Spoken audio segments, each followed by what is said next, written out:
तिरंगा झंडा की तस्वीर बनाएं और रंग भरें। तिरंगा झंडा के बारे में चंद जुमले लिखिए।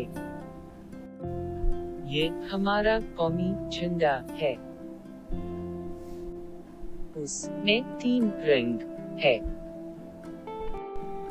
ऊपर जाफरानी रंग है, नीच में सफेद और नीचे हरा रंग है।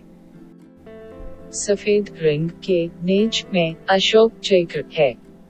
अशोक चक्र का रंग नीला है।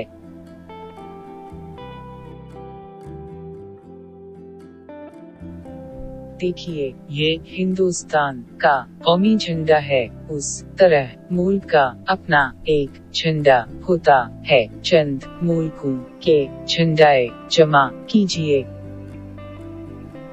ब्राजील,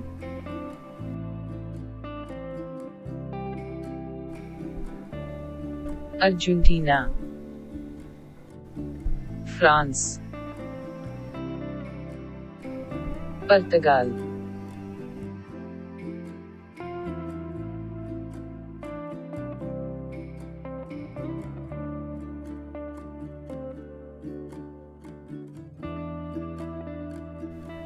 बारिश के मौसम में क्या आपने कभी आसमान पर धनक देखी है? कितनी दिलकश और रंग बिरंगी होती है। उसमें चंद्ररंग में उनके नाम लिखिए।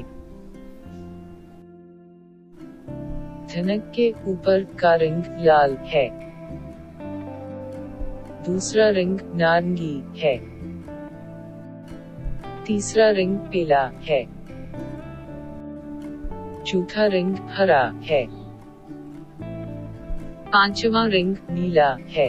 छठा रंग औदा है। सातों रंग बैंगनी है।